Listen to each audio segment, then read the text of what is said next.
We hope that you enjoy our students' presentation. Find it very, very interesting, and I hope that you all had a good lunch. You're well fed. As an infectious disease physician myself, been working through several public health emergencies, pandemics, and included. And I can fully appreciate that these health crises not only cost lives, but also pose some of the greatest risks to regional as well as global security, stability, as well as economy. We will need to proactively minimizing these dangers and impacts of these quote unquote unpredictable acute events through uninterrupted concerted efforts. And that's the reason why we're bringing in experts to this symposium in this field to discuss with the audience strengthening health security strategies and innovations section. So we are very lucky to have Dr. Amesh Adalja with us today, who is the senior scholar at the Johns Hopkins Center for Health Security. And he's an adjunct assistant professor at the Johns Hopkins Bloomberg School of Public Health, and an affiliate of the Johns Hopkins Center for Global Health. His work is focused on emerging infectious diseases, pandemic preparedness, and biosecurity. And Dr. Adalja has served on many US government panels tasked with developing guidelines for bioterrorism and mass casualty, as well as health systems emergency response. And he has served on National Academy's Steering Committee for Diagnostics and the Federal Emergency Management Agency worked with on nuclear disasters. And also in US HHS, National Disaster Medical System, with which he was deployed to Haiti after the 2010 earthquake to coordinate the emergency response. And during the COVID-19 pandemic, we have worked with the International Monetary Fund, IMF, and served in numerous advisory groups, including those in the business sector, schools, and community organizations. Dr. Adalja's expertise is frequently sought by international and national media. And in addition to his many roles, he is also deeply involved in health security education and training, and has published extensively in these areas. Actually, I could go on forever. I've got a lot more to say, but I would rather give them more time for sharing. So I don't know.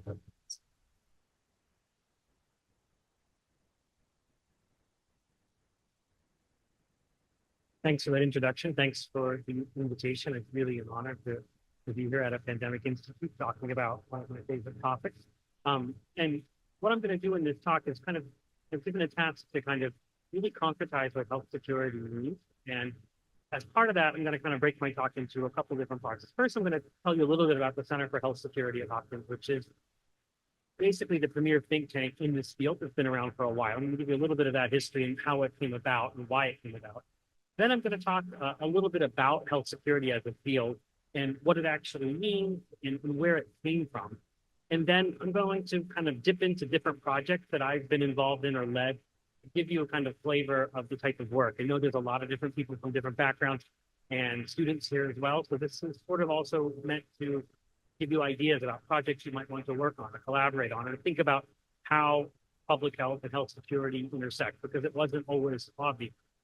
And when I started to do this, I was an infectious disease fellow in around 2007, 2008, and there was no career pathway being involved in health security or biosecurity. There were few people doing it, and now it's a much more tread pathway with lots of different opportunities. So that's hopefully something that you gain from.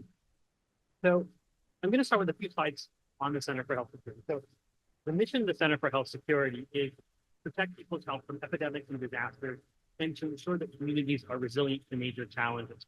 And the Center for Health Security was founded in 1997, quite a while ago.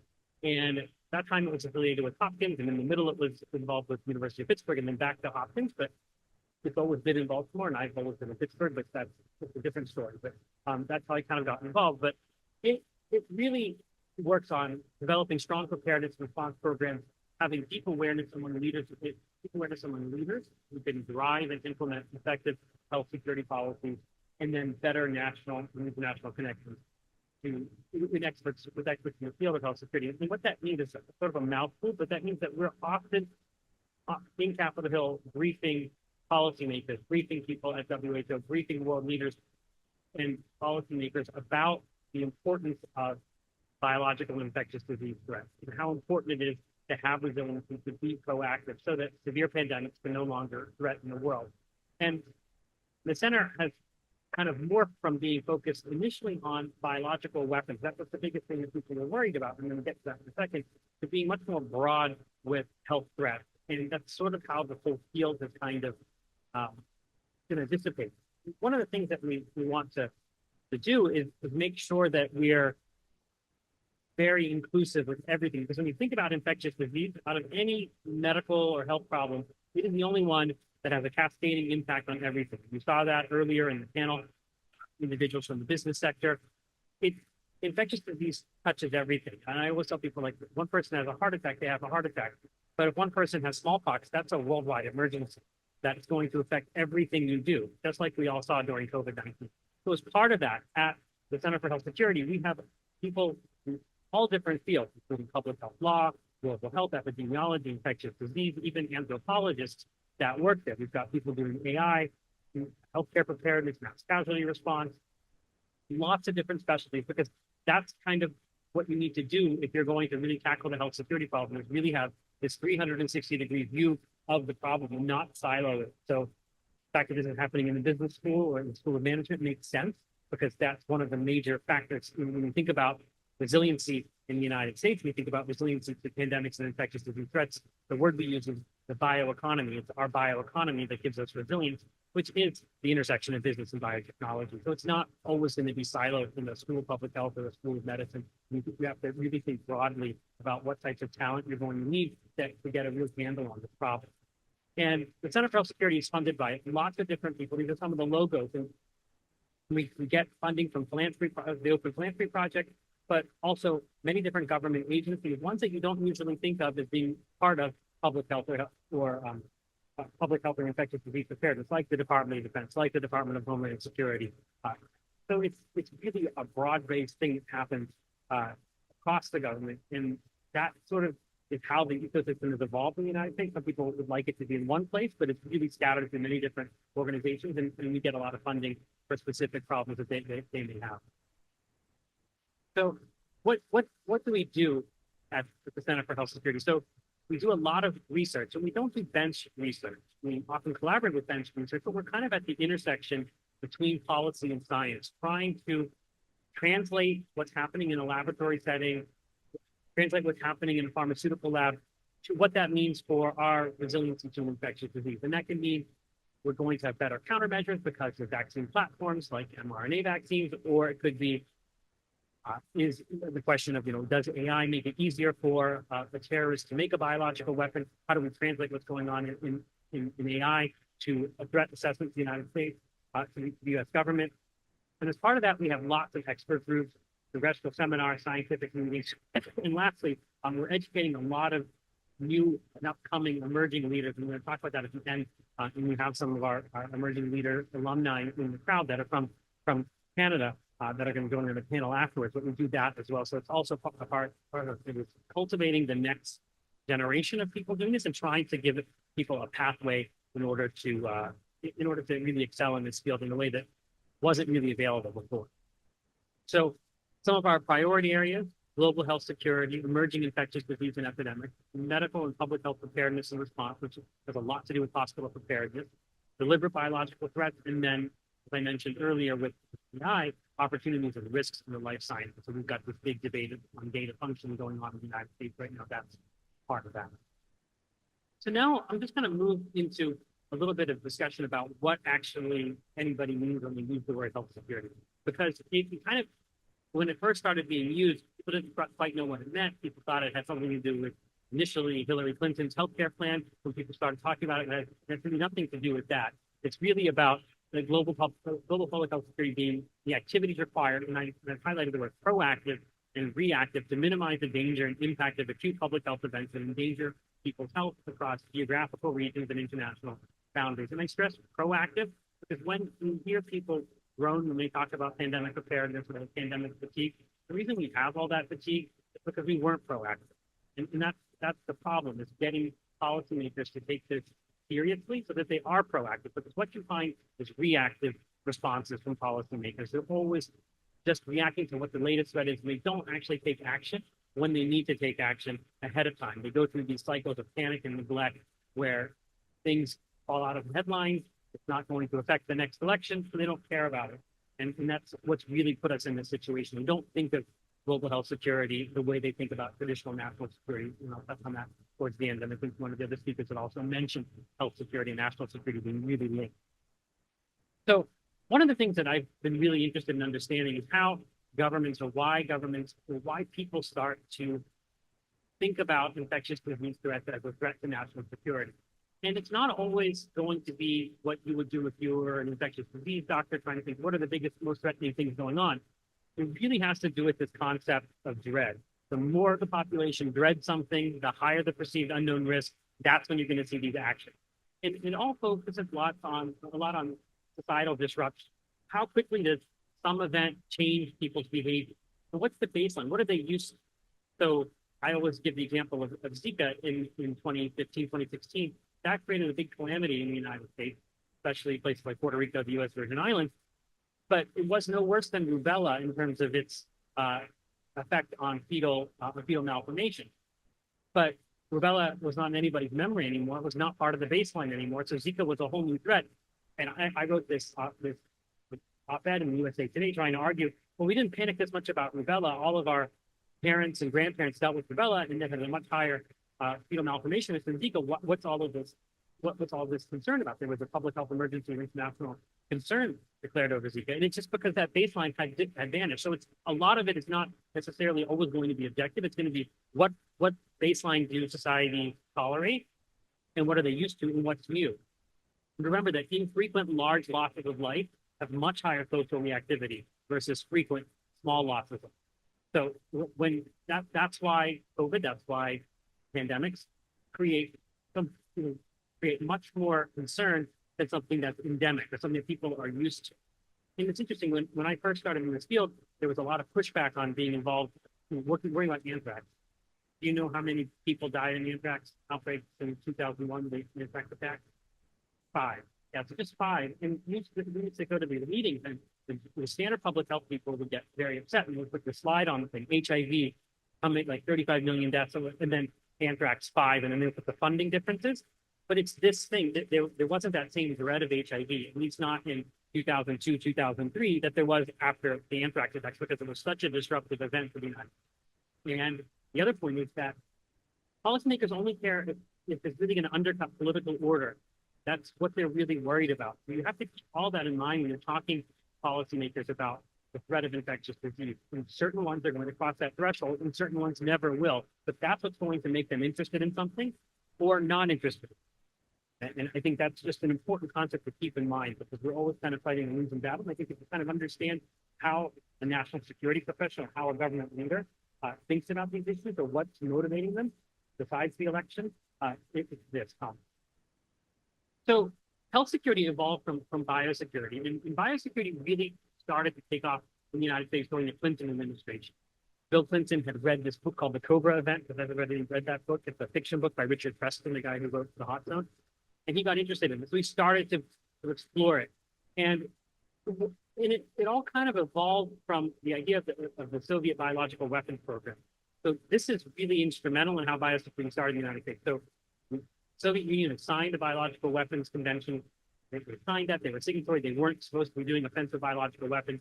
But we all know that they lied about that. And they had one of the most extensive and impressive biological weapons programs going on clandestinely throughout the 1960s, 70s, 80s, into the 1990s. And as part of that, the U.S. had been having a defensive program, mostly housed at USAMRIID and Fort Detrick.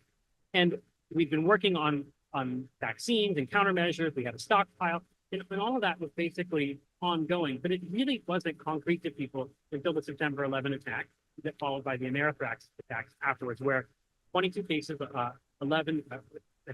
22 cases, 5 deaths. That should be 11. It should be 11. And it was sent through the U.S. Postal Service. And that was really galvanizing to the country and led to a lot of our biodefense programs. But it's interesting, I have on the side here, this is a letter, and I don't know how well it projects and if I have a laser. That's signed by PW, George Washington. And he's talking about during the American Revolution, he is worried about the British using smallpox as a weapon because he had seen that during the French-Indian War in my hometown of Pittsburgh, where smallpox blankets were given to native populations there. And he knew that he was a lieutenant in the British military, and he knew that.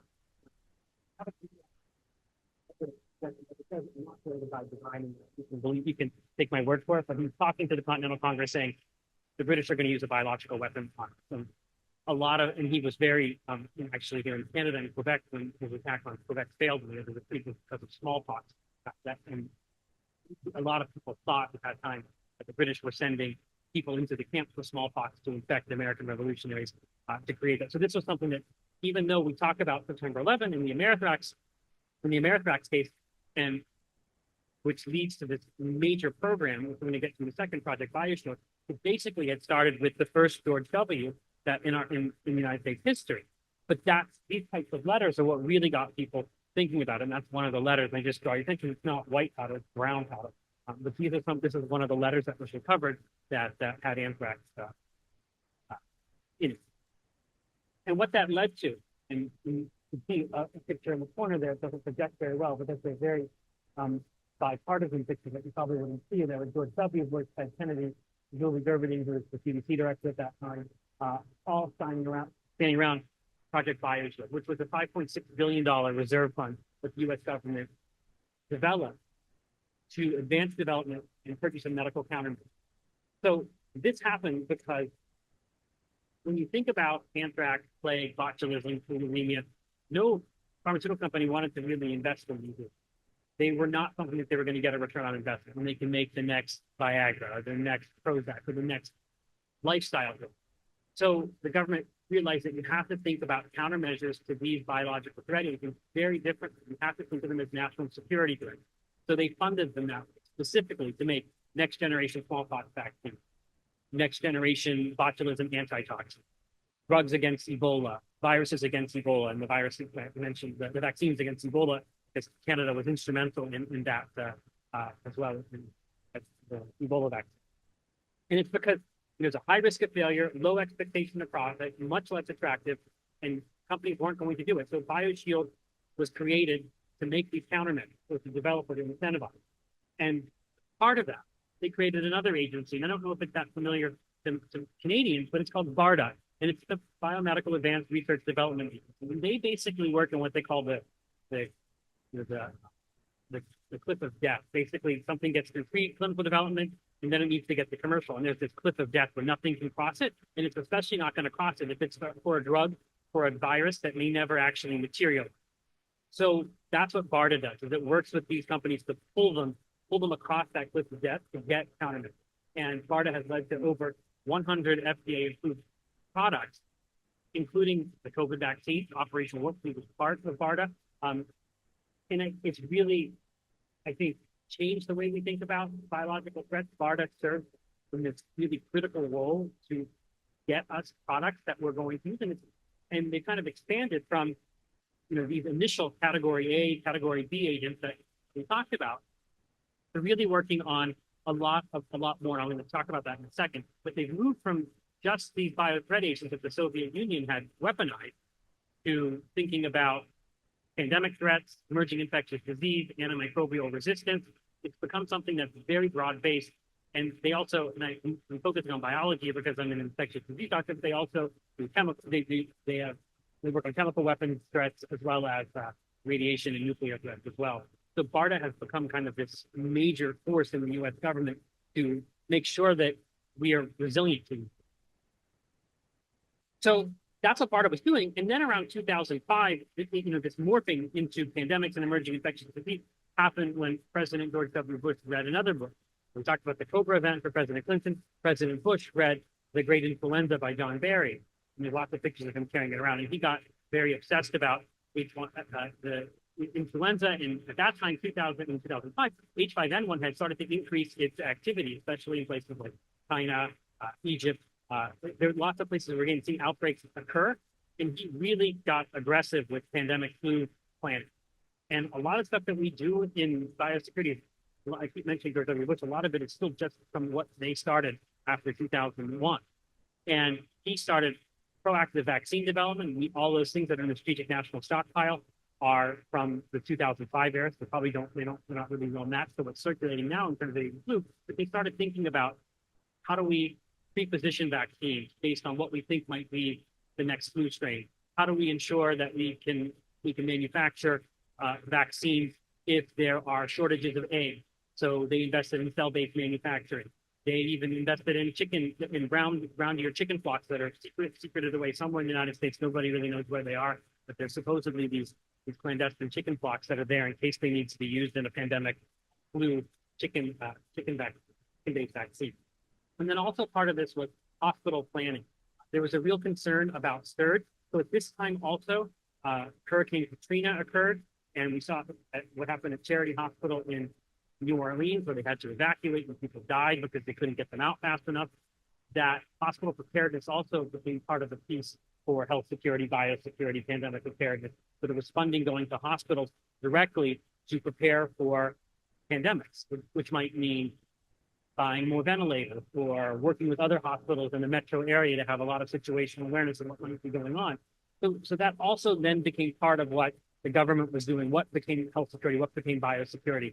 And then it also morphed to all of the emerging infectious diseases. Some of them are listed there, as well as antimicrobial resistance being seen as a threat. So it really became very broad when it came to infectious disease preparedness. And I think that's sort of where we're sitting right now. Even though sometimes the emphasis might be on the more scary stuff, they're still doing things on lots of different fronts with emerging infectious diseases in general. And I kind of think of this, I put this together this graphic, that's why it's not very flashy, but so biosecurity is what I think of as the biological weapons threat. And then health security is kind of everything else. And that also includes pandemic preparedness, emerging infectious disease. And think about all of that. And it's really this concept of all hazards. And that's sort of what we do in the United States. We try to think about it as an all hazards preparedness, because a municipality that's really good at, and we've sort of shown this, really good at giving out snow removal, for example, during a blizzard, is probably going to be really good at dispensing flu vaccine. It's being prepared for any kind of emergency redounds on other emergencies. So one of the projects I did is I looked at how near nuclear power plants in the United States, those counties, how good are they at public health? And they tend to be some of the best counties in other public health threats, even if it has nothing to do with the nuclear plant, because they're so in tune to that, and they also probably get funding from nuclear companies, but they're also able to do a lot more. And I think that's really important when you think about infectious disease resiliency. I think it's great to think of it in a more, it's much more fruitful, I think, to think of it as an all hazard resiliency, because it's all going to feed on each other. If you're really good at dealing with surge of flu patients, you're really going to be good usually at dealing with the surge of patients from whatever it might be, a hospital closure or a weather emergency. And I think that's kind of how that paradigm has went. And that's why there's, in the United States, we have lots of collaboration between the health sector and FEMA, which is our federal emergency management, because of this all hazards. So for the rest of the talk, I kind of want to go into some of the projects that I did to give you a flavor of some of the work I've done. This is just a list of some things that I've been working on recently. I'm not going to go through all of them, but just kind of the breadth of things that I've had to be involved in as being part of the Center for Health Security. And I think it's really given me a lot of information and a lot of experience of understanding how this whole process works. And I'm going to kind of give you a little bit of some of my favorite projects. So some of you might have heard of PlateX. This is kind of a humorous thing, and I'll get humorous in a second. So PlateX is something that the center did. It was a pandemic exercise. So we do these high-level exercises for high-level government officials, where we have elected or former officials that are playing the president, playing the Secretary of Health and Human Services, playing the CDC director, and we do a simulated pandemic where we're in a hotel room and we're just giving people scenario and having them react and then modifying it as we go along. And PlateX was one that I helped to design part of. So this happened around 2018, 2019. And we'd done influenza before, we'd done smallpox, and they asked me, what should we do? Let's pick a coronavirus in 2018. So I came up with that little scenario of the coronavirus. and I got to be the person. I got one of my favorite parts of this was I got to play an NIH scientist in this thing. So I come over a podium like this, and I was there talking and sitting, addressing, and there's Willie Gerberding, who was the former CDC director, Tara O'Toole was the undersecretary of Homeland, all these big people, and I was addressing them fake, but I thought it was pretty cool to do that. And the next slide has a picture of me doing that. And then the fact that I did that, and I was the one who said this should be a coronavirus, led to that other thing. So that's me at Clay Deck, and then that's me in the National Enquirer during COVID, talking about trying to tell them that this was not a real thing. We weren't predicting that this was going to happen. We had nothing to do with it. So then they're like, Dr. Adalja, who funded Clay Deck? And the World Economic Forum, the Gates Foundation.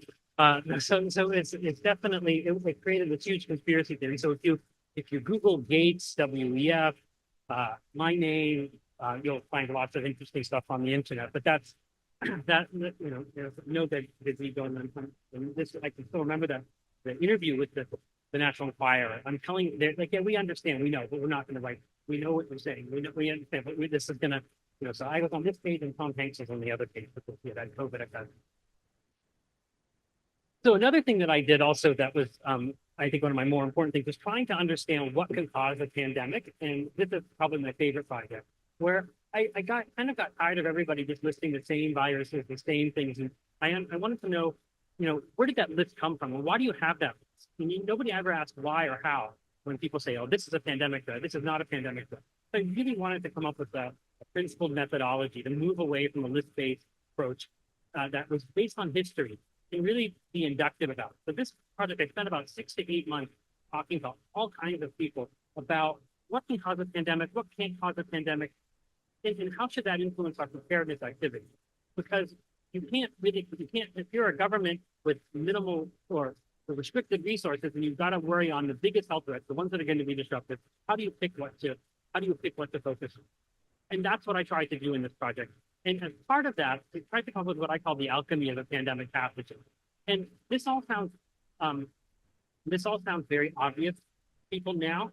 And this is kind of what I put together and made a report of the characteristics of pandemic pathogens. It also took a life of its own because as part of that, I identified coronaviruses. I mean, even though it wasn't a really big find that the coronavirus fit all these criteria, that also made people think, why are we predicting coronaviruses before the COVID pandemic? But that, I think, helps ground what I think governments should focus on when they're thinking about pandemic preparedness. And it also helps to, when you message the public, is Mpox, for example, going to cause a pandemic? No, it's not going to cause a pandemic. It can be a disruptive epidemic event, but it's not at the same level as bird flu or novel coronavirus or a novel paramyxovirus. And when I did that, I kind of mapped it onto certain viral families. And these are the viral families I think are really important when it comes to pandemics. Not the ones that I think are going to cause problems. There's going to be other viruses that cause problems. What's going to cause a disruptive pandemic event? And I think these 6 families are the ones that I think are most likely to be able to do that. And I started talking about this. Other people have started talking about this. The NIH has the prototype pathogen approach. The WHO's research, their R&D blueprint talks about viral family. CEPI, the Coalition for Epidemic Preparedness Innovation, also uses the viral family approach. And I think it's a really good way to hone in on where the threats are and where we need to have countermeasures. So if you look at them, we don't so if you think about adenoviridine, we don't really have any antivirals that work very well against adenoviruses. There's a vaccine that the U.S. military uses, but it's not used in the general public. So people are the coronavirus family, we have no antivirals, no vaccines. RSV, we've got good stuff now. Metapneumovirus, we have nothing. Parainfluenza, nothing. Hendra and Nipah, there's some monoclonal antibodies and vaccines, but not much going on there. So it's, other than flu and coronaviruses, we don't really have countermeasures in any of those fields. And I think it may not be that it's metapneumovirus that causes a pandemic, but it might be a metapneumovirus adjacent that's in an animal species, just like it wasn't one of the regular coronaviruses like 229E that caused the pandemic. It was an adjacent coronavirus adjacent in an animal species. So I think that a pandemic threat is most likely to emerge from a zoonotic member of one of these respiratory viral families. This is something I've been trying to kind of retail and get people's feedback on, but I think it's something that I think I'm pretty convinced of, that that's where these threats are going to emanate from. And when people say, well, there's 25 viral families and we need to make a vaccine against all 25, that's not really tractable to a government agency. You've got to get them focused on where it's really important, and not people's pet project viruses, but actually where you can actually point to. So that's what I've been trying to do for some time, is focus on respiratory viruses, and particularly these 6 viral families. And then for there, trying to develop medical countermeasures against them, and really getting people to focus on those, because I think it really makes it's going to be really fruitful if there is a health emergency related to it. The other part of that is also vaccine platforms. So I also did this before COVID as well, is thinking about the way vaccine platform technology, rather than just each one being a one-off, how that's going to make it easier to make vaccines. And as part of that, I thought about, should government agencies, when they're funding vaccines, should they be funding vaccine platform technologies as well, because they could be plug and play. They may not be just one-off types of things where they can be reusable. Like we use the example of state, the Space Shuttle Columbia, Space Shuttle Challenger. Those things would go up and down. They were the platform, and they were launching new satellites, doing new things, but it was still the same platform going up and down.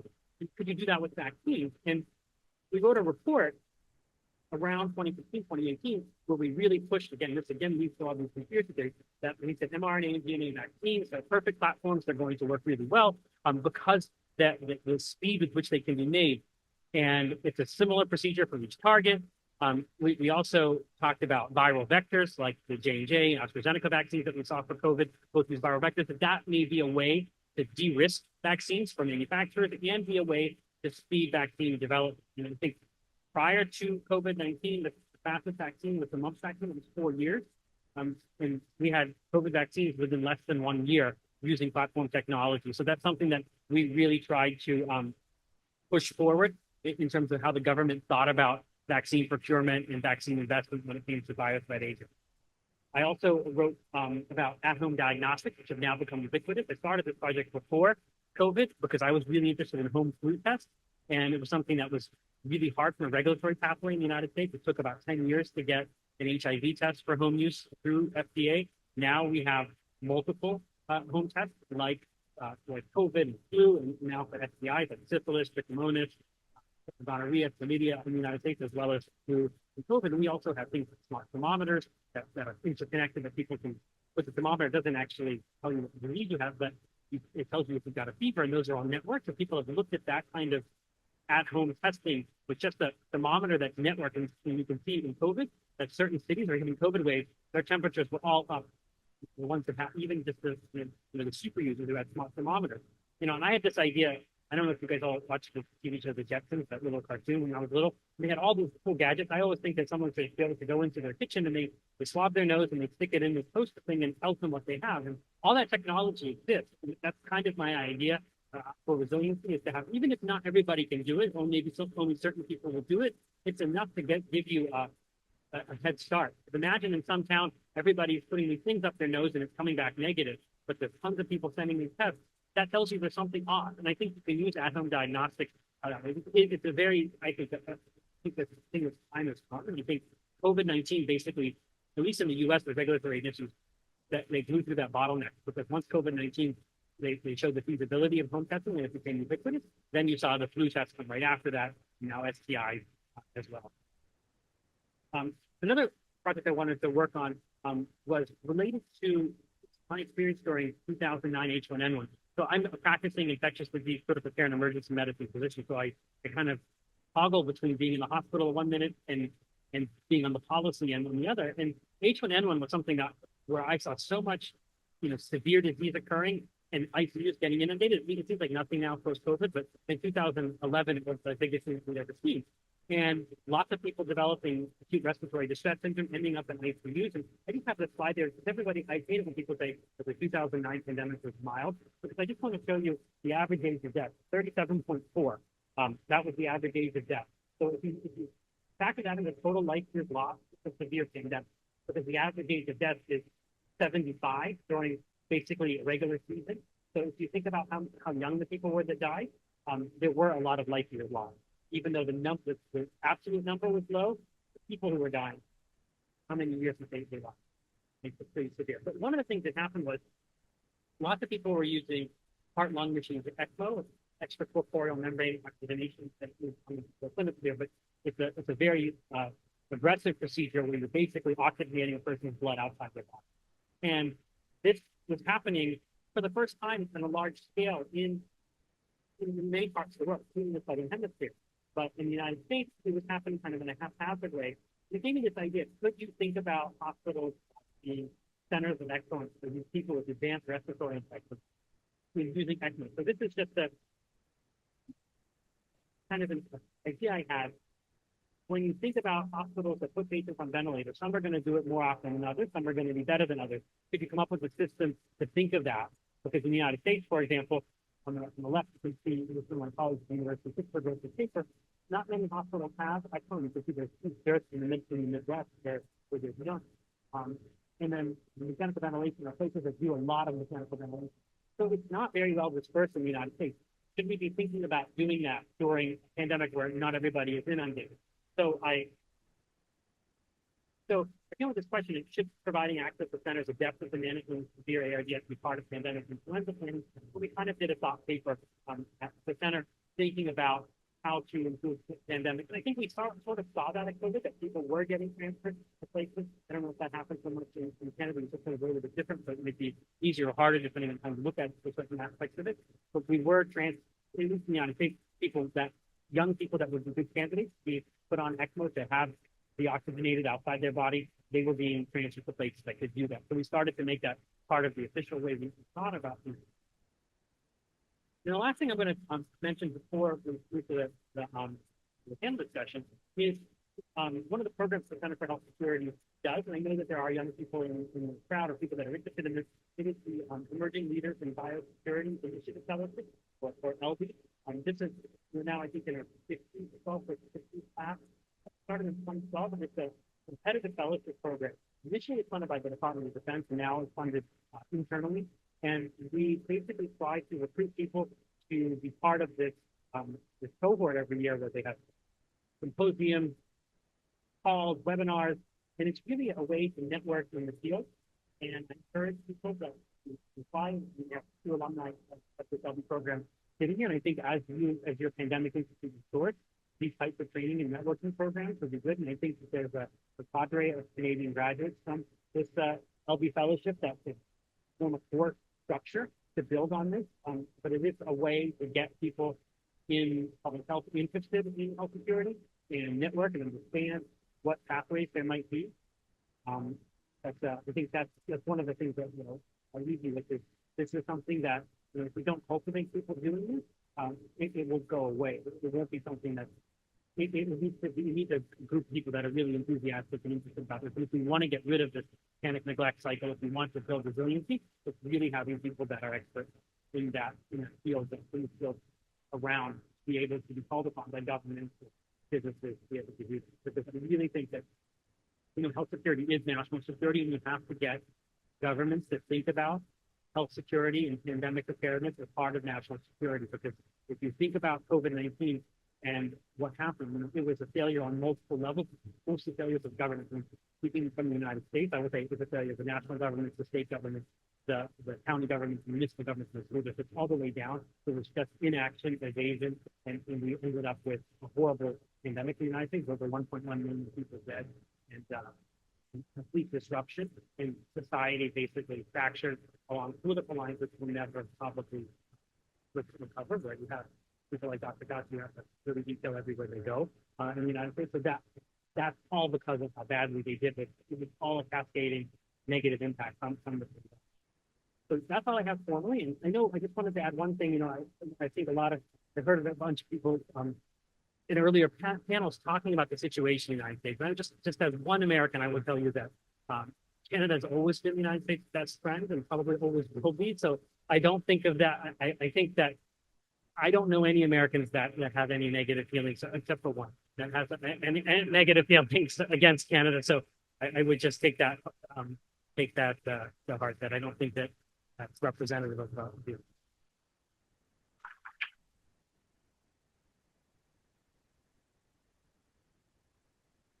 one last point. I explained the picture. So that's D.A. Henderson.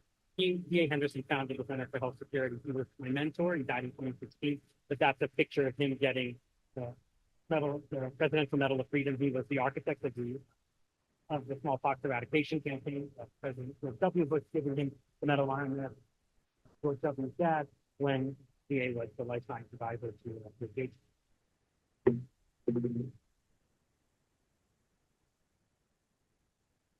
Thank you, Amesh. I'm already thinking of organizing a tabletop exercise and ask you to tell us what's the pathogen X that we should be working on. So can I call upon our panelists to come to the stage? And I'll introduce them one by one.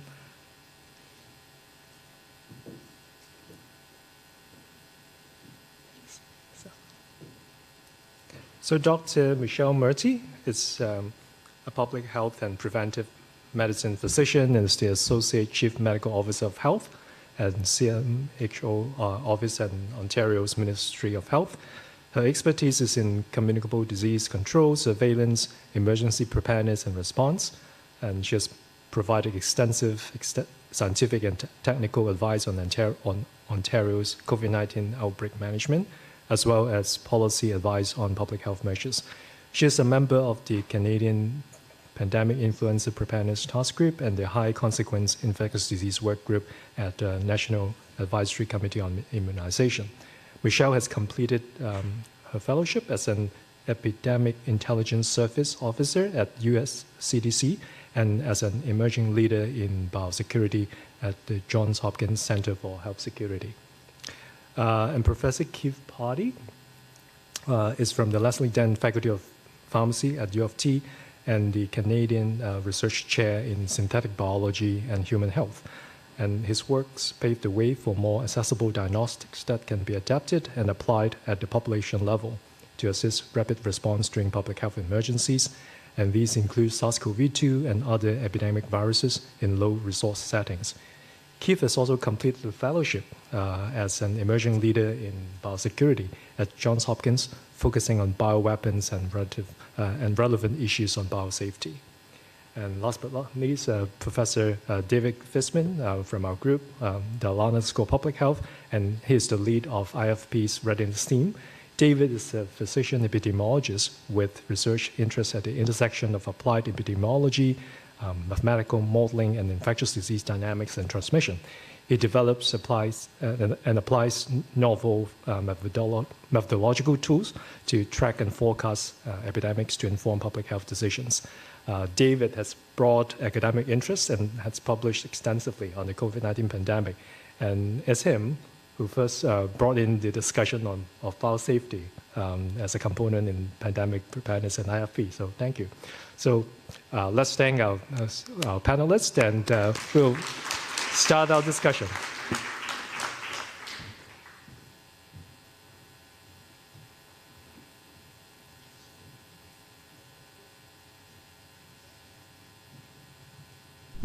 So I'm going to first ask our panelists to reflect on the topic of biosecurity and then more broadly on health security. Maybe I'll just start with David. Yeah. This is on? Okay. So thank you. Thank you for a great talk. I'm going to say what I always say, which is that I think the fundamental challenge of public health, Eileen has heard me say this a million times, is that when it works really well, nothing happens. And so we have a very difficult sales job justifying our existence to stakeholders and funders until things go horribly wrong, at which point you're blamed for things going horribly wrong. I think we could do better in terms of explaining why our role is so important. I think ahistoricism is really part of it. You see the reaction now to the resurgence of measles. People are starting to realize that measles is a horrible thing, and this is perhaps why we thought vaccination was a good idea all along, but there almost seems to be that experiential necessity for people to see kids with measles. God forbid we'll have a kid die with measles in Ontario. I think the numbers suggest that sooner or later that's going to happen here. But we actually seem to need to see this with our own eyes in order to understand what we were paying for in terms of the non-occurrence of events. The other thing that I'll say, I'm grateful that you touched on politics, but I don't think you touched on politics enough. We're having this session 3 days after your Secretary of Health and Human Services bathed in raw sewage in Washington, D.C. That's, you know, I mean, for those who wondered how he got a worm in his brain, but anyway, a conversation for another time. But I think it's important to acknowledge the degree to which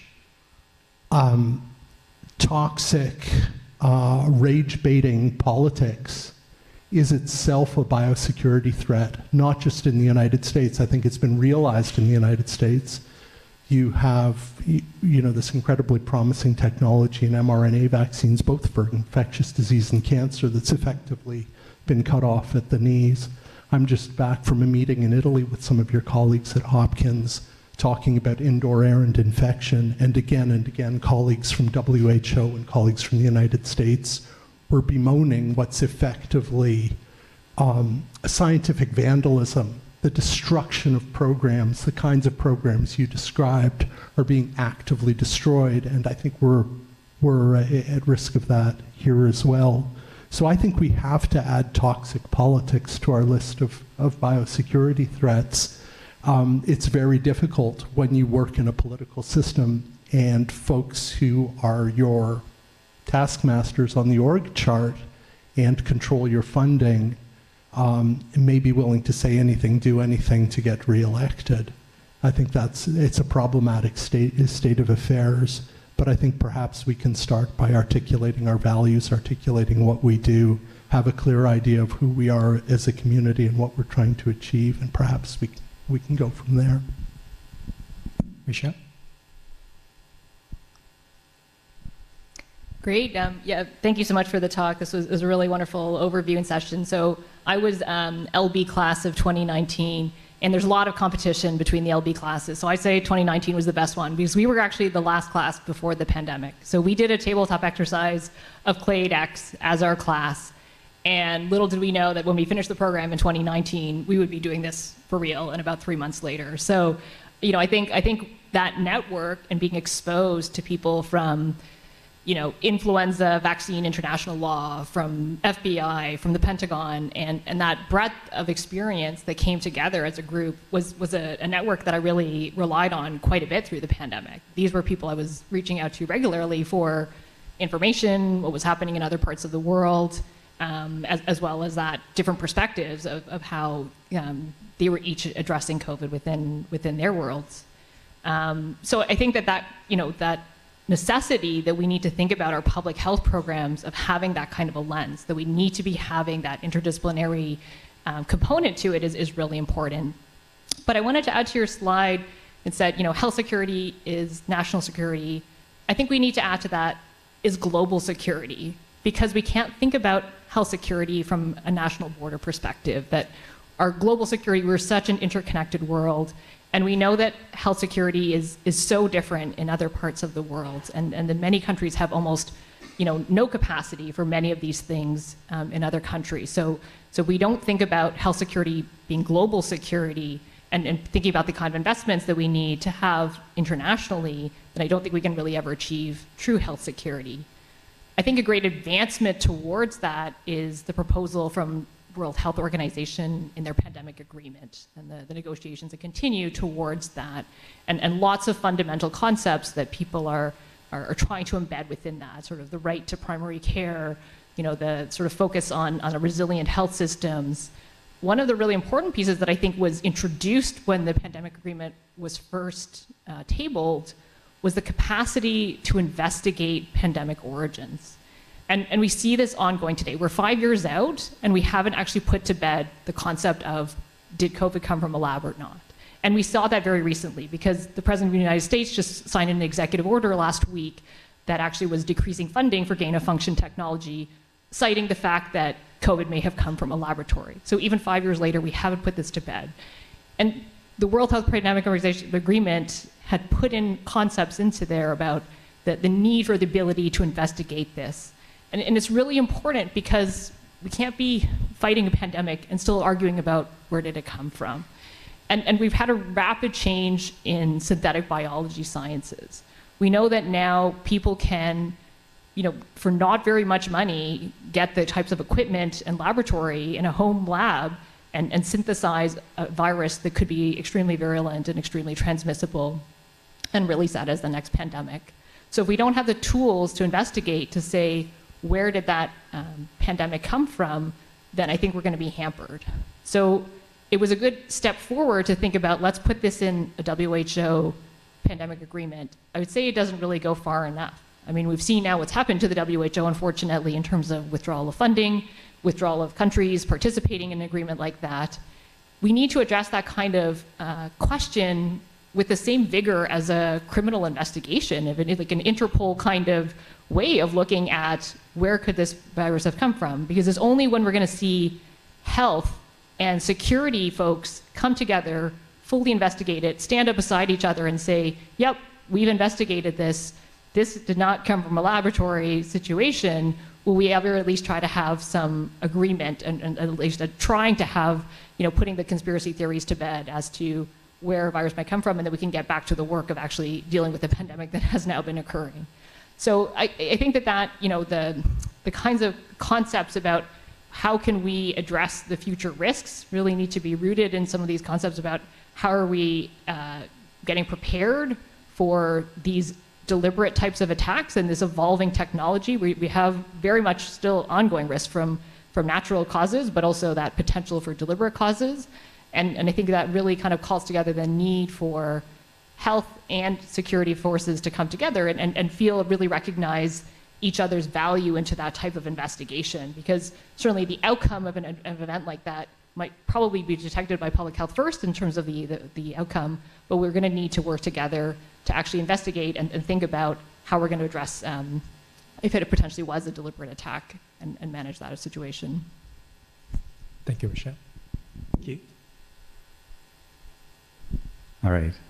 Well, yes. So first of all, thanks for that great talk. I think that perspective is we need more of that perspective and linking human health to sort of security in general, right? Whether it's economic or whatever. And I would say that LB 2018 was maybe a better year. But anyways, I'm just kidding. But that's what the program, the LB program was so amazing for me. It was connected me with whether it was clinicians, people working in BSL-4 facilities. It was built a great network that I'm still leaning on today in my academic career. And so it was great, and I encourage everyone who might be interested to apply for that program. And I think it'd be great to have something similar to that in Canada also, to build those networks between Canadians and Canadians. I think that would be awesome. So to pull on the thread that Michelle mentioned, linking, health security with global health. My lab, I'm very much a tool maker. We do technology development, where we bring the tools that are available typically in very high resource settings, like hospitals, out into the field to the point of need.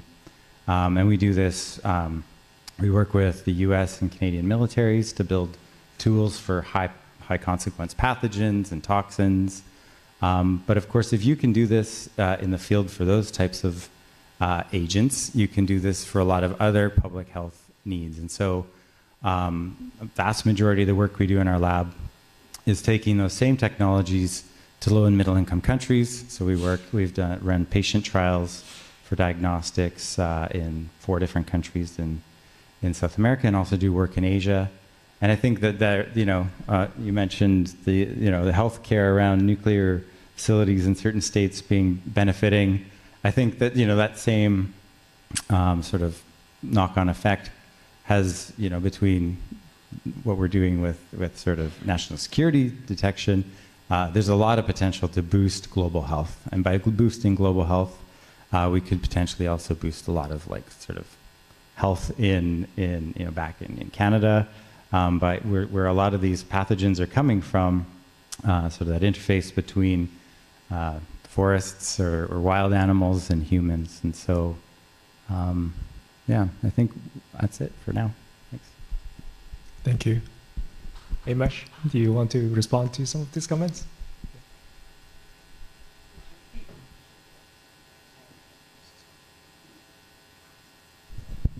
I think that, as I said earlier, that this field is kind of in its infancy, even though it seems to have been around for a while. And I think there's so many different avenues to really increase people's attention to it. And just to comment on the politics, yes, I think that human factors like that really puts everything on the precipice. And I think that in the United States, we're in a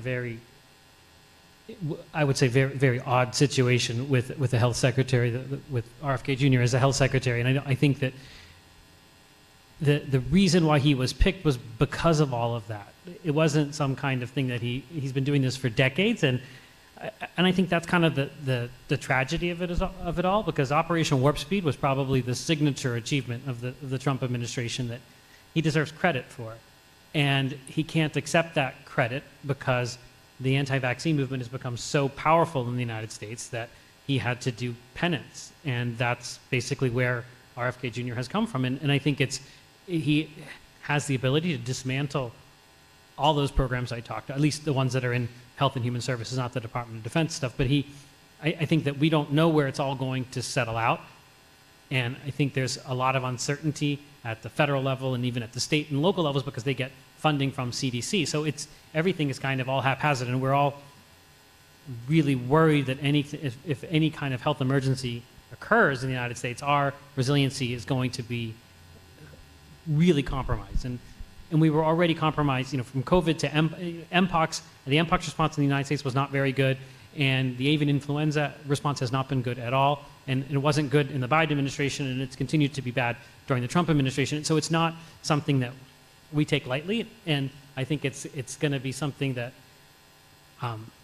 it's 100% sure that I think that we're going to be tested in the United States against some pathogen sometime, and I don't know in the next couple of years, and I don't know what's going to happen with the way things are right now, because it's become part of politics, and our politics is very, very, very, very tribal in the United States right now, and that's just not a recipe for anything good to come from. Will come from.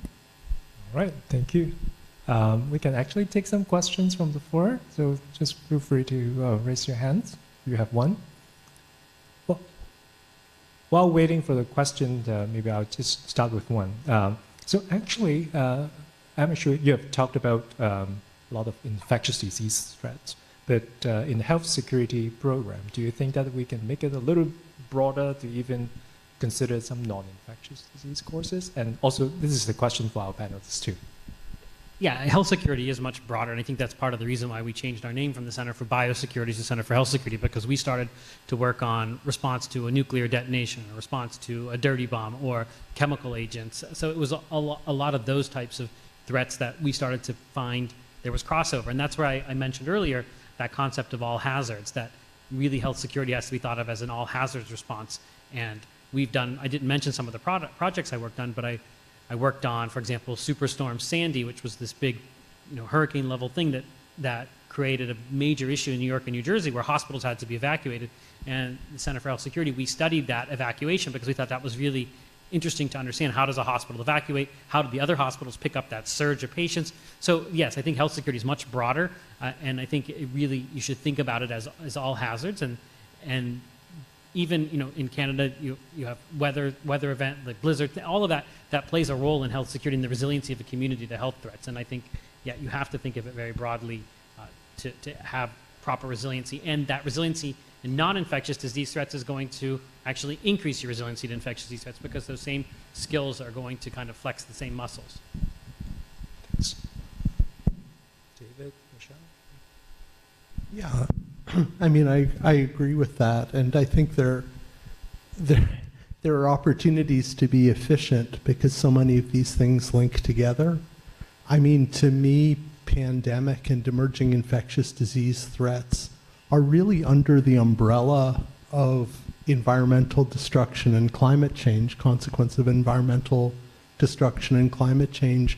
We see so much driven by climate change, whether it's changing ranges of vector-borne diseases, whether it's kind of human-animal interface being eroded away by habitat destruction, urbanization, whether it's antimicrobial resistance, which is temperature sensitive in the physical environment. But we also have responses to these things that can respond to more than one. I mean, my big interest coming out of the pandemic has really been indoor air, which was, I think, one of the great belly flops of public health during the pandemic. And I'd argue that we didn't have to have a pandemic had we acknowledged that this was airborne from the get-go, when Wuhan variant SARS-CoV-2 wasn't that transmissible. But, you know, if we're dealing with pandemic threats, a lot of the things on your list, if they become pandemic pathogens, they're going to transmit through the air. We have wildfires here in Canada, which are affecting people's health via particulates and toxic gases, which are a matter of, you know, cleaning indoor air. We spend 90% of our time indoors. We have to get serious about the air we breathe as we did about the water we drink 120 years ago. It's the same idea. You can't put that on individuals and say it's individual responsibility, you know, manage your risk. You can't hold your breath for 8 or 12 hours during the workday. We need to get serious about indoor air. But that covers multiple different hazards that are under this climate change, environmental change umbrella in terms of strategic threats.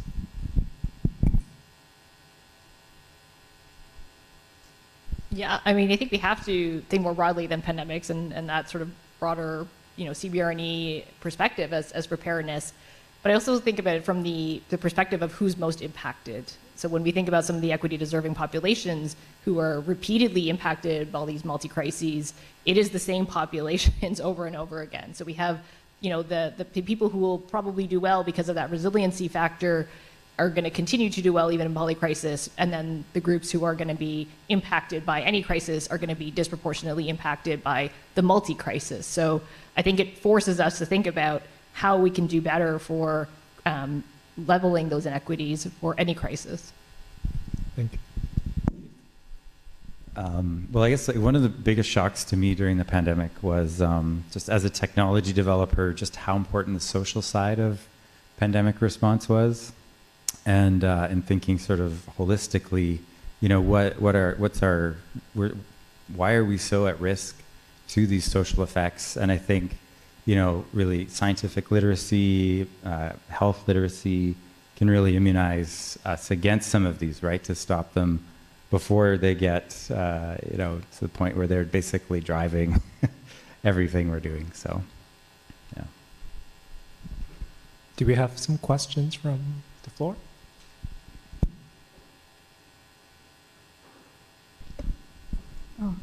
Thank you, Dr. Adalja.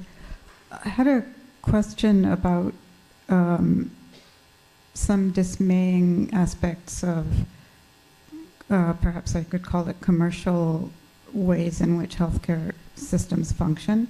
I happened to be working in Pittsburgh at the beginning of the pandemic, and I did some study of New York City hospital response. And one of the things we found is things like reluctance to share data, partly because of fear of criticism, but also competitive motivations, and things like some personnel not being allowed to wear masks in public areas initially because of fear of what effect it would have on commerce. And I haven't really heard this much discussed, so I was wondering how this can be addressed. So there was definitely that happening in COVID all over the United States, because our healthcare systems are mostly going to be, they're not for profit, but they're all revenue generators, and they all compete with each other, especially in a given metro area. And there had been programs prior to that with what was called the Health Preparedness Program to create healthcare coalitions where a metro area would work together during an emergency, but they're mostly coalitions in name only. They share some some amount of information, but not much, especially, and then you pick Pittsburgh, which is a very hyper-competitive market between two major systems there that are always at each other's throat. So that actually ended up not serving the population very well. There wasn't what we would call load balancing. Even within the systems, they wouldn't, the tertiary cares wouldn't take things from smaller hospitals unless they were specific patients, like I talked about for ECMO. So it is something that constrained the way we responded. Even in New York City, where the hospital systems were collapsing, the public hospital system wouldn't transfer outside the public hospital system. So New York City is unique. It has its own New York City Health and Hospitals Corporation, which is run by the city/county government there. They wouldn't transfer their patients into the private system because they didn't want to lose the revenue from that. So it created lots of weird load imbalance problems because of that. And yes, they're definitely, in the masking issue, just recently, one of the hospitals wanted to reinstitute universal masking when we had a really bad flu season. And as soon as they announced it, patients started canceling orthopedic surgeries. And if you cancel orthopedic surgeries in a U.S. hospital, they're the revenue generator of a hospital. So all of it got rescinded really quickly because people wouldn't go to so in the United States, it's even more complicated than it seems, because the patient population won't go to a hospital that has a mask requirement because of at least half the population won't go. Any other question? Yes, please. Okay. So sorry, I just had a question, I guess, about the at-home diagnostic technologies. So for example, in Canada, we have self-report against syndromic systems like Flu Watch, where people, would just report to Public Health Agency of Canada, are they coughing or do they have flu symptoms? And so just even think about the cost of these new technologies. I'm not too familiar with them. And even the risk of pandemics, do you feel self-reporting systems are no longer sufficient? And then even a follow-up to that is, do you think that the data from these self-reporting diagnostic systems should be automatically updated to Public Health Agency of Canada or another public health organization?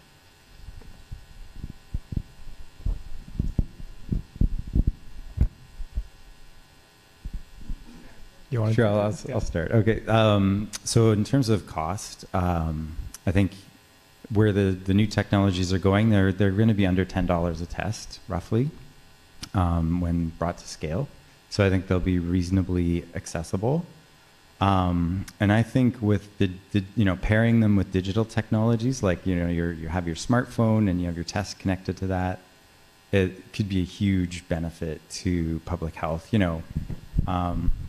Obviously keeping privacy, concerns in mind, and maybe anonymizing that data, except for your family physician or something, right? I think it could be amazing to identify rapidly where there's hotspots of infection, and so that we can point resources at those geographic areas faster. Yeah, it'd be awesome. There's so much interesting work that you can do on the issue of surveillance.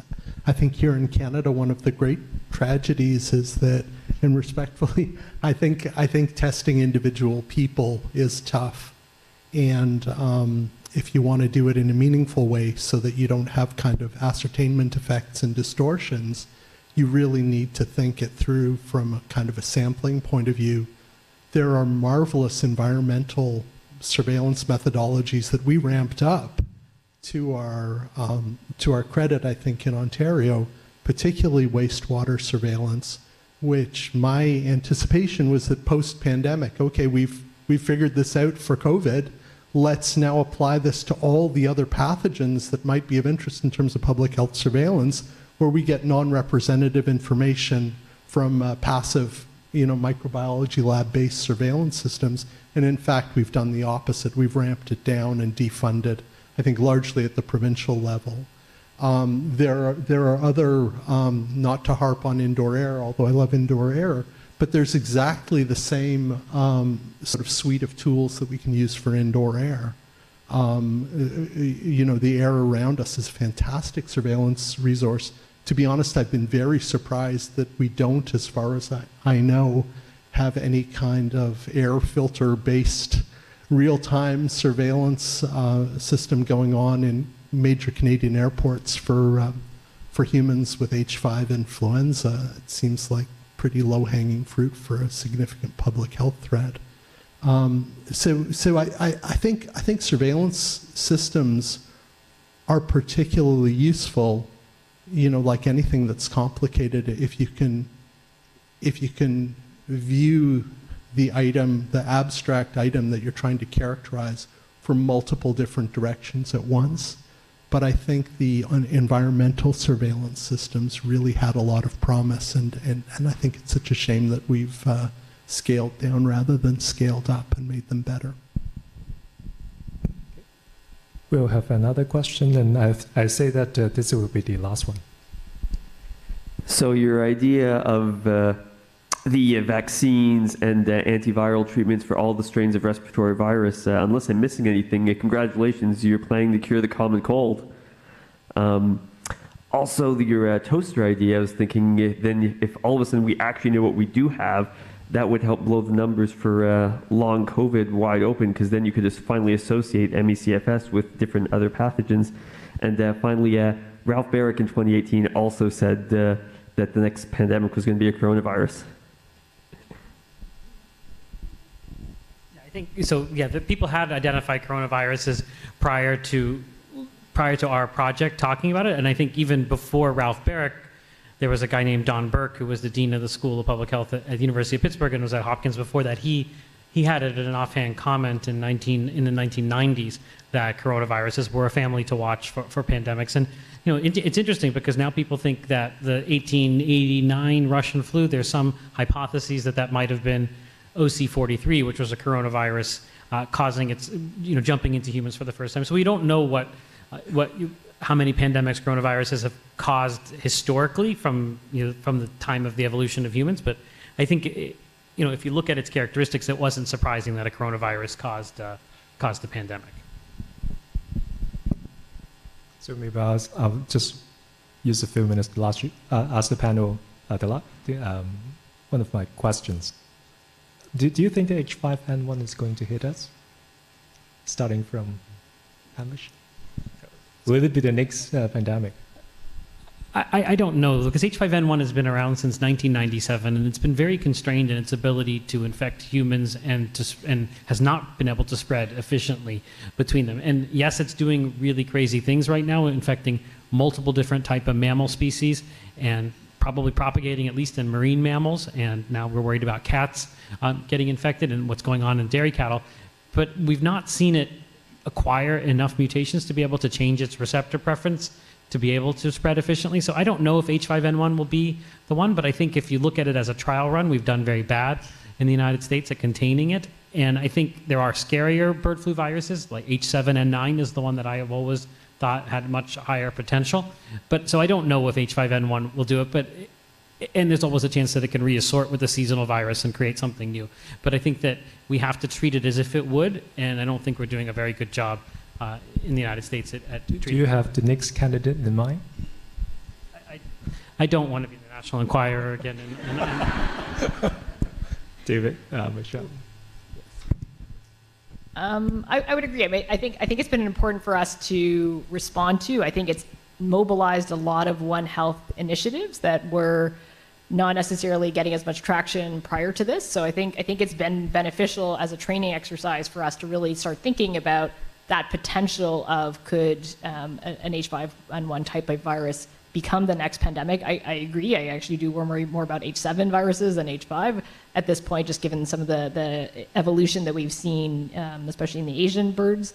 But I think that prospect of it is that whatever we're seeing now isn't going to be the next pandemic virus. And so if you've had to have that much mutation, that whatever we're seeing now is so different that you have acquired those mutations to be able to spread efficiently between people and cause a pandemic, then a lot of our capabilities that we have now are not really worth anything, because the virus will have mutated so much that a lot of the vaccines we've developed or the H5N1s that we have wouldn't actually be valuable in that future situation, because that different virus would be so different that we need to have a different approach to it. So I think the planning is really important. I think it has helped keep it on the radar of thinking about what else should be doing to prevent against that kind of virus, I think we need to have that platform technology ready to go, and that kind of investment in making sure that we can have that seed virus, so that when we know what is that pandemic virus, then we can ramp up really quickly that type of countermeasure. But I think what we're seeing now still hasn't shown, I think, enough efficiency to really be the next one. Yeah, I think the kind of trying to play the guess the jelly beans in the jar game with pandemic pathogens is a mug's game. My best bet is it'll be an RNA virus and it'll be a respiratory virus. But beyond that, I don't know. Do folks know what a knuckleball is in baseball?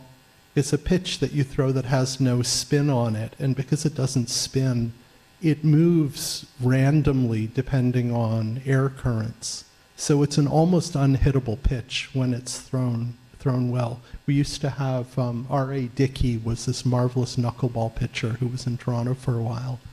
And I think trying to predict, is influenza, is H5 going to cause a pandemic? It's like trying to hit a knuckleball. It'll move any direction, so don't waste time on it.